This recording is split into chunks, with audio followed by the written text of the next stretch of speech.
우리 요한계시록 1장 3절을 함께 먼저 암송해 보겠습니다. 요한계시록 1장 3절을 다 함께 암송하시는 분들은 함께 암송해 보면 좋겠습니다.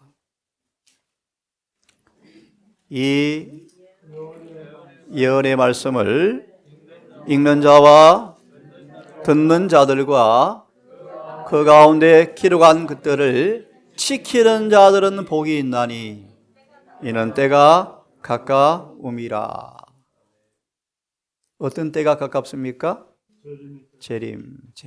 그러면 이 요한계시록을 주신 주님의 의도와 목적이 무엇이겠습니까? 예, 맞습니다. 이 요한계시록의 목적 가운데 하나를 말씀하시면 예수님의 재림을 성공적으로 준비할 수 있도록 주신 책이라고 하면 되겠습니까? 예, 맞습니다. 또다시 한번 1장 한 구절을 다시 보면서 함께 토론하겠습니다. 7절 우리 암송할 수 있죠? 볼지어다. 시작. 볼지어다 그를 타고 오시다가 악의 이를 녹이고 그를 찌른 자로 곳을 부르시오. 땅에 있는 모든 족속이 그를 위하여 회복하리니 그러하리라. 아멘. 아멘. 요한계시록의 이 계시를 위탁받은 관리인이 누구죠? 요한계시록의 계시를 위탁받은 계시의 관리자가 누굽니까? 요한이요, 요한. 여러분, 가장 영광스러운 계시를 사도 요한에게 주님께서 맡겼습니다. 제가 말씀드렸습니까? 이 사도 요한 1장을 통하여 계시록 12장 17절에서 말씀하시는 저와 여러분의 신분과 똑같은 증명서를 가지고 있습니다. 다시요. 이 사도 요한은 요한계시록 12장 17절에서 말씀하시는 용이 분노하는 남은 백성의 특성을 그대로 가진 사람이 사도 요한입니다. 미리 말씀드리고 함께 말씀을 드리겠습니다. 여러분, 요한계시록을 통하여 준비되어지는 백성들 앞에 피치 못할 위기와 위험들이 있습니다. 그래서 꼭 한번 주문하고 싶은 것은 각 시대 대쟁투 서문을 반드시 읽으십시오. 각 시대 대쟁투 서문은 요한계시록의 서문이라 해도 딱 맞습니다. 자, 각 시대 대쟁투 서문에 뭐라고 되어 있냐면 왜 하나님께서 마지막 날에 대쟁투를 왜 주셨는가? 각 시대의 대쟁투를 왜 주셨는가? 왜 주었을까요?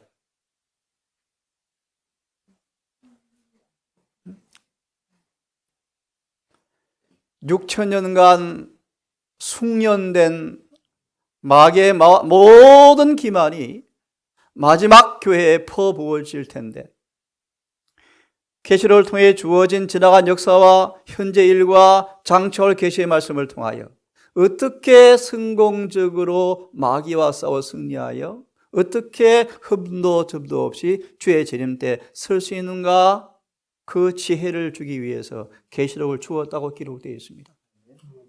예를 미리 들겠습니다. 다니엘서 1장 2절을 깊이 연구하라고 말씀했죠. 다니엘이 처한 형편을 연구해 보아라. 왜 그렇다고 그랬죠? 역사는 반복되기 때문이다. 왜 요아김 때 이방 왕이 들어와서 왜 성소와 그분의 백성들을 잡아갑니까? 에스겔 8장 때문입니다. 무슨 뜻이죠? 쉽게 말합니다. 하나님의 집이 더러워졌어요. 청소가 안 돼, 청소가요. 여호와의 성전이 청소가 안 되어져요. 이사야가, 예레미야가, 에스겔이 수없이 빗자리를 들고 애를 써도 청소가 안 돼요. 자꾸 교회 안으로 뭐가 오는 것입니까? 멸망에 가져간 것이 들어오는 것입니다. 부득이하게 주님께서 직접 청소하시는데 안 되겠다. 교회를 문을 닫고 다 바벨론에 끌려가도록 그분께서 뭐 하셨다? 붙이셨다. 이제 2장 3장을 볼 텐데 다시 일곱 교회는 마치 다니엘서 2장과 7장에 열국의 흥망성쇠가 기록된 것처럼 그 열국의 흥망성쇠 틈바구니에서 하나님의 교회가 어떤 위험과 어떤 위기와 어떤 배도와 어떤 타락이 있을 것인지를 공개하심으로 이 일곱 교회 기별을 통하여 마지막 승리한 교회의 백성 만들기 위해서 주님께서 일곱 교회 기별을 주신 것입니다. 자, 제물을 드리고 2장을 다시 보도록 하겠습니다. 하나님의 교회를 다르게 명명하면 어떻게 말할 수 있죠? 디모데전서 3장 15절 하나님의 집이다. 여러분, 교회는 뭐죠? 하나님의 집이요, 집. 교회를 다르게 표현하면 어떻게 표현할 수 있죠? 또요, 하나님의 성소. 베드로전서 4장 17절 기억합니까? 가장 먼저 심판에 타켓이 될 사람이 누구다? 하나님의 성소다, 성소. 다시 말하면 하나님의 성소부터 심판을 한다. 이 말의 의미는 하나님의 교회부터 심판이 시작된다. 다른 말로 하나님의 집에서 심판할 때가 시작되었나니. 베드로전서 4장 17절. 첨부하면요, 제7일 안식일 예수 재림 교회부터 심판이 먼저 끝납니다. 다시요, 교회가 뭐라고요? 하나님의 집이요, 집. 다른 말로 뭐요? 하나님의 성소요, 하나님의 성전이요. 또 교회를 뭐로 표현하죠? 에베소서 4장에서 하나님의 몸이다, 몸이다. 여러분, 몸에 죄가 달라붙으면 어떻게 될까요? 상상을 못하겠죠. 그죠? 그래서 공부했습니다. 성령 충만한 에베소 교회 안으로 한 부부가 들어왔어요. 침례를 받고. 누굽니까? 예. 잘 들어보세요. 성령 충만한 에베소 교회, 다시 예수의 몸에 한 부부가 달라붙었어요. 성령이 임하자 감동을 받고 재산을 팔았어요. 팔자 사단이 살짝 유혹하자 욕심이 다 들어와서 얼마를 숨기고 거짓말을 한 바람에 두 부부가 한 날 같이 죽었죠. 사도행전은 그렇게 말씀하십니다. 에베소 교회에 거룩한 두려움이 임하였다. 주님께서 그 양 놔두면 당신의 몸이 죄로 뭐 할까봐, 하나님의 교회가 죄로 뭐 될까봐, 마치 솔로몬이 고액 연봉자 한 사람 잘못 일꾼으로 채용해서 교회에 짓다가 뭐 했다? 북방 이스라엘과 남방 유다로 쪼개지는 빌미가 되었다. 다시 말합니다, 여러분. 교회 안으로 죄가 들어오는 것은 정말 무서운 일입니다. 오늘 그런 모습 좀 볼 거예요. 그래서 다시 돌아와서 하나님께서 아나니아 삽비라를 교회에서 마심으로 잘라내심으로 교회 순결을 유지하는 것이 그분의 의도였다 합니다. 자, 이제 함께 좀 보도록 하겠습니다. 자, 여러분 너무 잘 아시죠? 2장 1절부터 7절까지는 어떤 교회죠? 에베소 교회입니다. 에베소 교회. 7교회 가운데 가장 순결했던 교회 시대. 그죠? 가장 충만한 교회 시대. 예전 시간에 여러 번 언급했습니다. 우리는 지금 사도 시대의 교회 부흥으로 뭐에? 회복되어야 한다. 잠깐 저를 보십시오. 조직으로는 라오디게아 교회가 끝이 나지만 라오디게아 교회의 상태로 절대로 주님은 싸울 수가 없어요. 그래서 미리 하나 결론 드리고 함께 보도록 합시다. 우리는 지금 전투 중에 교회에 일원되고 있다. 알곡과 가라지가 섞여 있다. 어디요? 이 남은 교회 안에요. 남은 교회 안에요. 더 서글픈 사실은 깨어있는 사람보다 좋은 사람이 훨씬 많다. 훨씬 많다. 우리는 지금 전투 중에 교회에 일원된 것으로 하지 말고 만족하지 말고 그 다음 아시는 분? 승리한 교회 백성 일원되기 위해서 뭐 하라? 분투 노력하라. 그렇게 말씀하시거든요. 에베소 교회 보겠습니다. 이런 에베소 교회에 주시는 주님의 모습이 어떤 모습입니까? 간단하게 살펴보겠습니다. 여러 가지 말씀이 많지만 특별히 7 금초대 사이에 서 계셔서 예리신의 말씀 종행무진하신 분, 주님의 모습이요. 무슨 말씀이죠?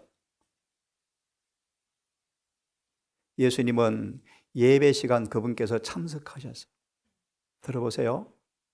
누구의 마음에 성령을 받을 만한지 다 보고 계시면서 우리 마음을 분주히 오가시는 분으로 소개하고 있습니다.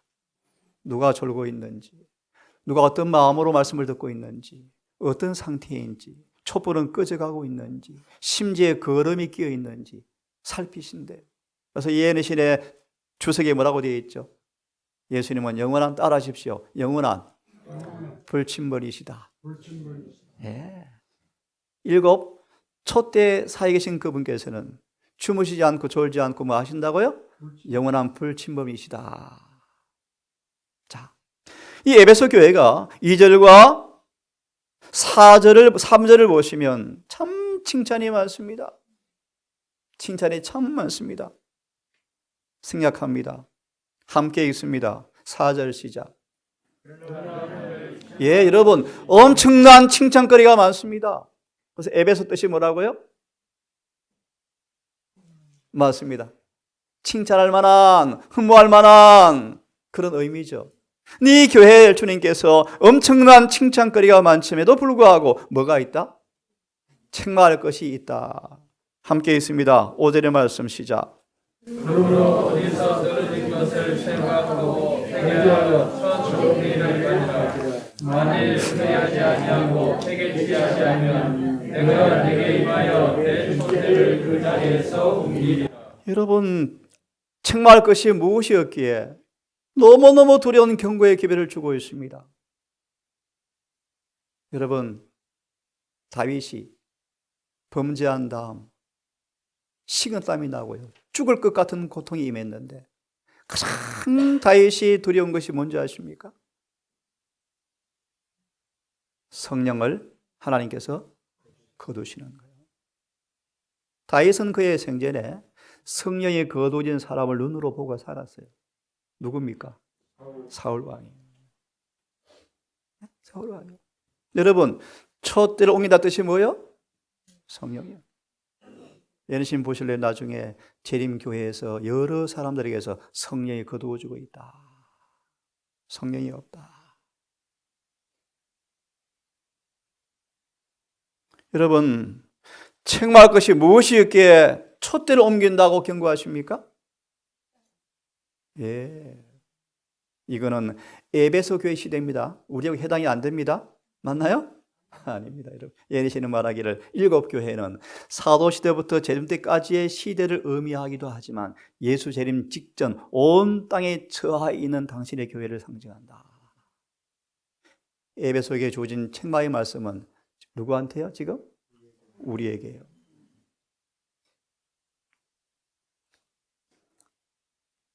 첫사랑이 무엇입니까? 처음 사랑이 무엇입니까? 시간 없어서 예리신 안 펴니다. 예수님 안에 있는 똑같은 사랑. 다시 말하면 여러분, 선교자라고 영적으로 탁월하고 열심으로 주를 섬기고, 예? 게으르지 아니하고 심지어 저 오류야 라고 분간할 정도로 탁월할지 모르지만 뭐가 없으면 어떤 사랑요?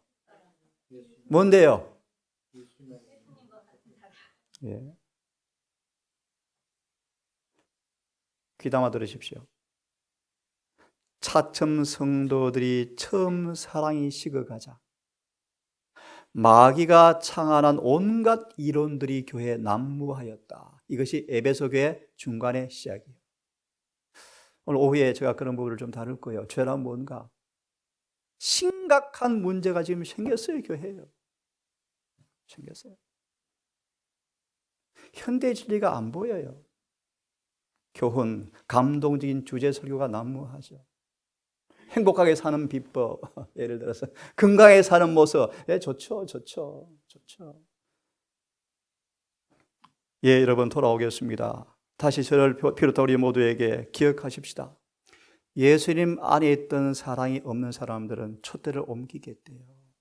심각한 이야기입니다. 다시 우리 회개하시고 주님의 거룩한 사랑이 성령을 통하여 우리 마음이 부어져서 초대교회의 뜨거운 그 사랑의 부흥이 이곳에 일어나기를 간절히 바랍니다. 6절 같이 읽겠습니다. 시작. 오직 내게 이것이 있으니 내가 이걸로 당해 내게를 미워하는도다. 나도 이것을 미워. 아마 에베소 교회 안으로 뭐가 살짝 온 것 같아요. 니골라당이 뭡니까? 니골라, 사람 이름이기도 하지만요, 두 가지 의미가 있습니다. 적용하겠습니다. 교회의 성직자 목사들이 군림하는 자리라는 뜻이 군림하는 자리. 인간이 높임받다, 인간이 높임받다. 니골라 그런 뜻입니다. 니골라. 교회 목회자들은 종이요, 종. 말씀을 가리키는 섬기는 종들이 군림의 자리가 아니에요. 교회 안에 인간 중심의 어떤 권위 행사가 니골라라는 뜻입니다. 중요하지 않고 본질을 말합니다. 따라하십시오. 은혜를 음란으로 바꾸는 죄다. 다시요. 이 에베소 교회 안으로 니골라가 들어와, 니골라당들이. 재림교회 안에 엄청 들어와 있죠. 판을 치죠. 니골라당을 가리켜서 말씀드리기를 은혜를 뭐로 바꾼다? 무슨 뜻일까요? 예, 맞습니다. 완전한 율법 순종과 그런 부분을 우리의 불안정과 실패와 여러 가지들을 핑계 삼아서 변명 삼아서 넋두리 늘어놓는 신앙의 간정들이 전부 니골라당이에요. 마무리하면 은혜는 우리의 불순종을, 우리의 실수를 가려주는 것이 아니에요. 은혜는 로마서 3장 31절 율법을 뭐 하는 것입니까? 세우는 거예요. 세우는 거죠. 짧게 이 말씀 마무리하면 순종과 믿음을 자꾸 언밸런스하게 하는 것, 니골라당이에요. 완전한 순종을 격화시키는 것, 전부 니골라당이에요. 현대판 니골라당. 거듭나지 않은 사람들이 그들의 결함과 실수를 자꾸 변명 핑계하면서 은혜를 강조하는 것, 전부 니골라당이에요. 에베소 교회 안으로 뭐가 들어왔다고요? 니골라가 니골라요. 함께 있습니다. 7절 시작. 교회들에게 하시는 말씀을 들을지어다. 예. 그에게는 내가 하나님의 자손에 있는 생명나무의 가시를 주어 먹게 하리라. 예리신 연구해 보십시오. 이기는 자라는 말은 이런 질문을 던집니다. 무엇인가 이겨야 할 것이 있다는 것입니까? 혹시 공부해 보신 분, 무엇을 이겨야 된다는 말이죠? 예, 맞습니다. 예리신은 그렇게 말합니다. 죄를. 자, 이게 에베소 교회입니다. 에베소 교회. 자, 8절부터 11절. 어느 교회 시대죠? 스무나 교회 시대. 시대로 말하면 대충 언제입니까? 대충 언제죠? AD 100년경부터 300년경. 그죠? 대충. 스무나 교회 시대. 스무나 뜻이 뭐라고 여러분 이해하십니까? 스무나, 모략.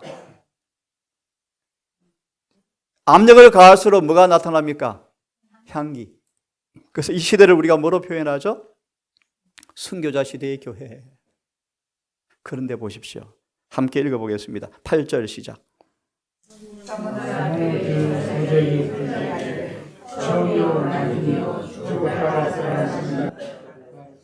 특별히 주님의 모습이요, 죽었다가 다시 사신 분. 그래서 계시록 1장은 이렇게 우리에게 말합니다.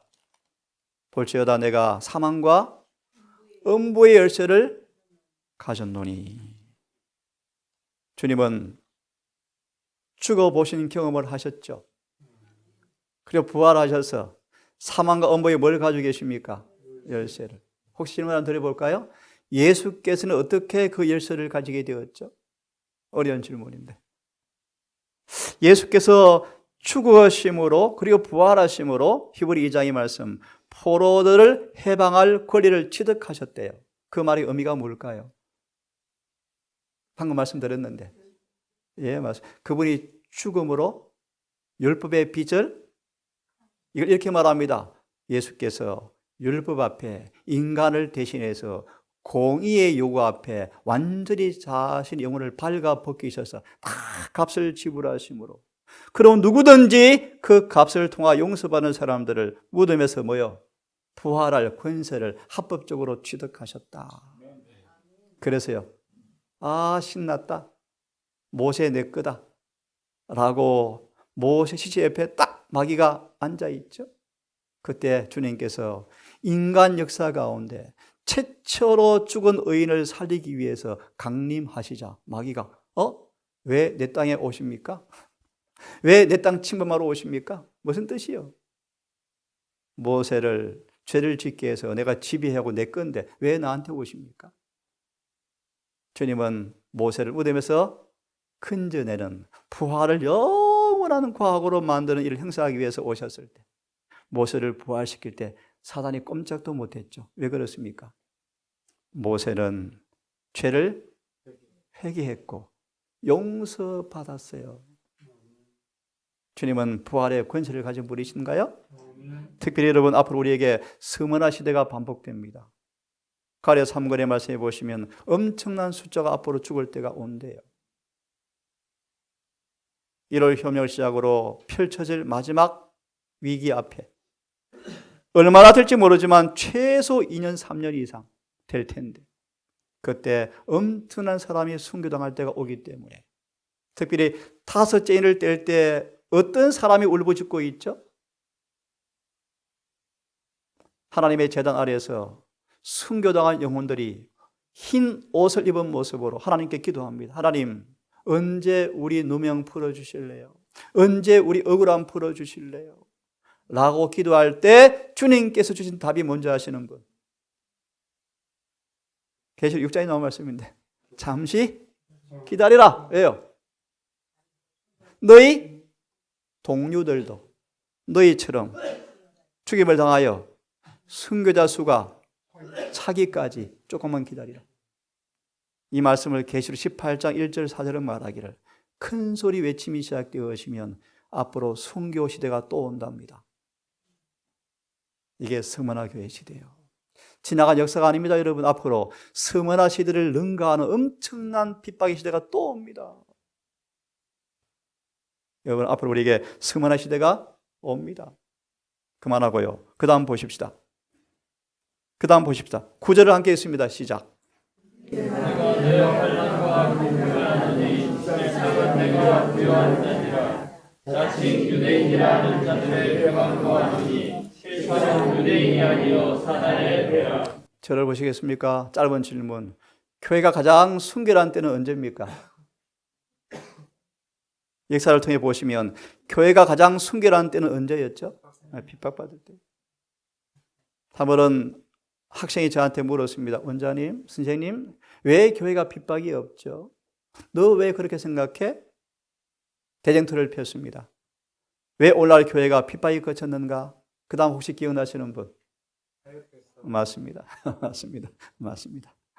교회와 세상에 거의 뭐가 없다? 차이가 없다. 없다.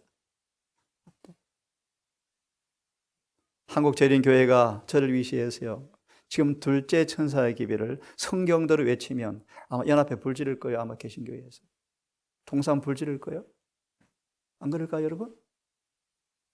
제가 90년도 성남에서 전도에 그 도움팀으로 가서 집집 방문하는 팀으로 제가 활동했을 때, 한 여자분을 가르쳐서 침례를 받게 되어졌는데 안 오는 거예요. 침례 받으러 가보니까요, 그 여자가 사는 그 집 전체 주위를 개신교인 전체가 와서 바리케이트를 치고 있어요.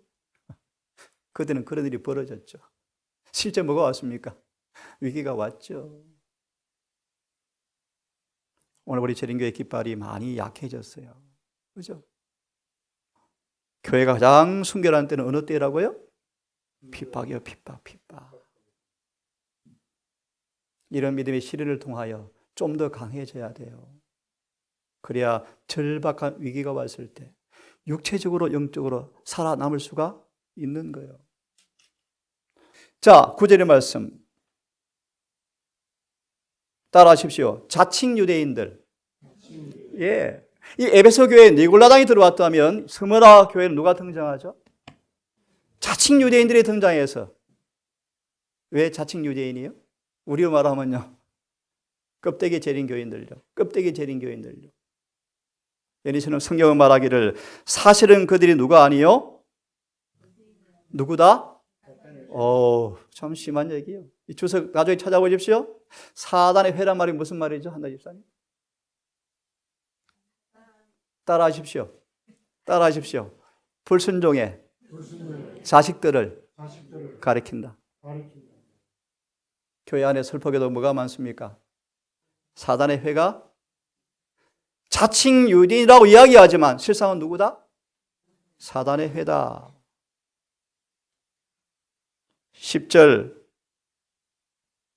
10절 생각합니다. 죽도록 충성하라. 그리하면 생명의 멸관을 내가 주겠다. 11절 함께 있습니다. 시작. 이기는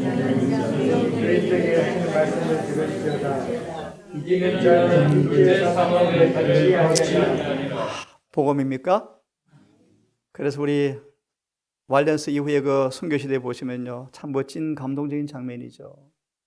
죽음을 초월한 젊은 여청년들이 예식장에 가는 것처럼 옷을 곱게 차려입고 생매장 시킬 땅속으로 걸어 들어가서 조용히 누웠다. 참. 죽도록 충성하라. 그리하면 둘째 사망의를 받지 아니하리라. 스무나 시대는 그런 약속을 주었습니다. 우리에게 이런 일이 올 거예요? 올 거예요? 그래서 아까 장로님 중요한 질문 드렸습니다. 열 처녀가 다 졸며 잘세. 이걸 연구해 보시면 주님은 항상 시대마다 깨어있는 파수꾼들을 항상 두고 계셨다. 그 대표 주자가 누군지 아십니까? 모세는 졸지 않은 사람이었답니다. 그런 자들이 있죠. 그들이 열 처녀를 뭐 했습니까? 깨웠죠. 누가 깨워요? 그들이 깨웠죠. 12절 버가모 뜻이 뭔 뜻입니까? 높이 들린 이란 의미를 가지고 있죠. 자, 12절 함께 있습니다. 시작. 시간이 다 됐네요. 12절 시작.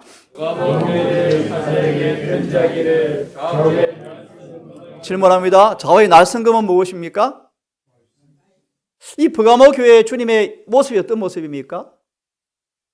날성금을 가진? 왜 이렇게 그분을 자신을 계시할까요? 버가모 교회 시대는 뭐가 없는 시대예요? 구분이 없고 타협의 시대예요. 타협의 시대. 7입의 오류가 뭐예요? 짬뽕. 섞기 시작한 교회예요. 이게 버가모 교회예요. 버가모 교회. 자세히 말씀드릴 시간이 없고요. 13절을 보시면요. 누가 거기에 앉아 있다고요? 위가 뭐죠? 보좌, 보좌. 이거 주소 읽어보십시오. 예수님은 지금 버가모 교회를 가리켜서 저를 보십시오. 사단이 통솔하는 교회를 가리킨다. 교회를 누가 통솔하고 있어요? 사단이요. 여러분, 예수님 재초림 직전 말라기부터 400년간 역사가 없잖아요. 그때 누가 누구를 다스렸어요? 표범이 이스라엘을 지배한 시대예요. 표범이 누구죠? 네, 헬라. 사자. 그다음 뭡니까? 곰은 뭡니까? 메데 시대 누가 살았죠? 다니엘세? 다니엘은 여전히 어디 있습니까? 포로의 땅에 있잖아요, 지금도. 아직 고향 땅은 어떻게 되어 있고요? 황폐되어 있고요. 이걸 보셔야 돼요, 여러분. 그냥 바벨론, 메데페르시아 역사 공부하러 준 책이 아닙니다, 여러분. 바벨론한테, 그 다음 메데페르시아 시대. 그 다음 누구? 헬라의 지배를 받으면서 영혼 이혼론 사상이 들어왔어요, 교회 안으로. 그죠? 그래서 사도계인들이 등장해요, 사도계인들이. 그 다음 그 통치가 끝나고 주님 초림할 때쯤은 누가 지배했습니까? 로마가 다니엘서에 뭐죠? 크고 무섭고 놀라운 짐승이 또 그날을 지배한 때 주님께서 오셨어요. 그렇죠? 지금 눈에 안 보이죠? 지금 재림교회 누가 좀 힘을 발휘하고 있을까요, 여러분? 예시 보십시오. 불법의 비밀이 깊이 다 들어왔는데 아무도 몰라요. 아무도 몰라요. 13절 들어보실래요? 내 충성된 증인 안디바가, 여기까지 끝내겠습니다. 너희 가운데서 뭐하고 있다? 죽임을 당하는도다. 버가모 교회 시대는 순교가 없는 시대예요. 순교는 끝났어요. 내 기억으로 303년에 기독교를 공인하자 핍박은 끝났어요. 313년에 누가 개종했습니까? 콘스탄틴이 개종함으로 위조된 탈을 쓴 사단이 교회에 들어와 버렸죠. 그때부터 공식적으로 뭐가 등장하죠? 일월 숭배가 등장해요. 그래서 콘스탄틴의 개종은 사단이 탈을 쓰고 들어온 비극이에요. 비극. 오늘 교회가 침례주기 위해서 표준 낮추면 버가모 꼴 납니다. 버가모 꼴 나는 거예요, 여러분. 자, 돌아와서요. 충성된 증인 안데바가 죽음을 당해 죽임을요. 어떤 죽임을 가리키죠? 여기는 영적 죽임을 의미합니다. 하지만 그들은 뭐 하지 않았다? 믿음을 저버리지 않았다. 14절 함께 크게 읽습니다. 시작.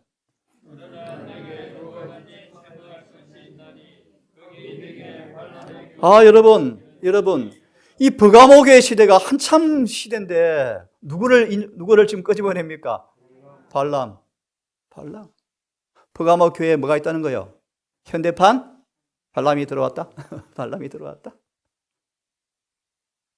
한번 얘는 읽어보기로 하시고 여러분 짧게 넘어갑니다. 발람이 발락을 통해 사주받고 발람의 가르침으로 이스라엘 사람들을 뭘 먹게 했다? 우상의 제물을 먹게 했다. 그리고 이걸 가리켜서 뭐다? 행음한다. 그 다음요 15절 시작. 이 발람의 교리를 뭐로 또 연결시키죠? 니골라당. 뭐죠? 백성들 앞에 우상의 제물을 두어서 행음하게 하는 사람들. 이것이 뭐요? 니골라당. 또요? 발람의 교훈들. 이것이 뭔가를 보셔야 돼요. 자, 그만하고요. 시간이 없습니다. 자, 17절 읽고 오늘은 마쳐야 되겠습니다. 17절 시작.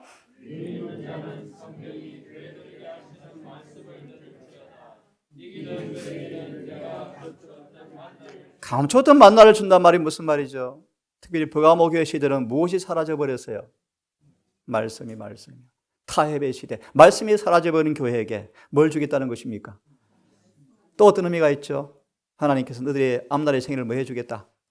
책임져 주겠다. 그 다음 읽습니다. 또 뭘 주겠다? 이게 무슨 뜻이죠? 기억나시는 분? 흰돌은 뭘 상징할까요? 이 당시에 운동 경기에서 이긴 사람에게 뭘 주는 습관이 있답니까? 흰돌. 뭘 의미해요? 승리를 상징하죠. 흰돌을 줄 터인데 그 돌에 뭐요? 새 이름을. 오늘 마무리합시다. 저를 보십시오. 여러분들은 이기는 자에게 기다리고 있는 새 이름 받을 준비를 하고 있는가? 아브라함이 뭐로 받겠죠? 하와가 뭐로 받겠죠? 이브가 하와로요. 야곱이 뭐로 받겠죠? 시몬이 뭐로 받겠죠? 시몬이 베드로를 받겠죠? 저 여러분이 뭐로 바뀌셔야 돼요? 저는 모르겠습니다. 새 이름으로 바뀔 날이 온대요. 약속이 뭡니까? 이기는 자에게. 여기까지 하십시다. 에베소, 스무나, 버가모. 다시 말합니다, 여러분. 상시 말씀을 안 드렸지만 이 교회에 나타난 위기, 위험들, 오류들, 모든 양상이 마지막 교회 안에 그대로 재현되어져요. 이 지혜를 배우셔서 우리는 이기는 자로 남으셔야 돼요. 그래 일곱 교회를 공부하셔야 하는 것입니다. 기도하고 마치십시다.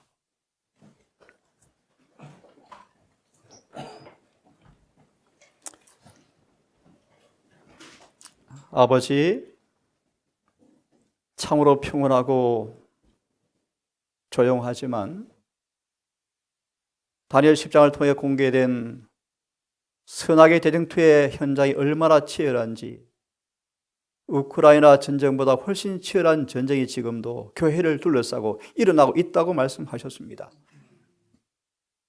우리가 게으르고 나태한 까닭은, 열심히 싣고 게으러지는 까닭은, 덕은 가졌지만 기름 준비를 게을리하는 까닭은, 성령께서 말씀하시기를 주님과 살아있는 연결이 없기 때문에 마귀의 압력을 느끼지 못할 뿐이라고 말씀하셨습니다. 주여, 우리 동산 식구들 영성이 충만케 하셔서 사단의 미시한 움직임을 다 간파하고 마귀를 꼼짝 못하게 하는 정의의 병사가 되고 싶습니다. 말씀으로, 기도로, 삶의 실천으로 등과 함께 기름을 잘 준비한 모습으로, 때때로 피곤한 것은 있을지 모르지만, 때때로 유혹은 오겠지만 언제나 등과 함께 기름을 준비하여서 빛을 발하는 모습으로 살게 해 주시옵소서. 남은 시간 함께 해 주시기를 예수님 이름으로 기도합니다. 조금 길었습니다. 40분의 예배 드려야 되겠습니다. 40분의 예배 시작하십시다.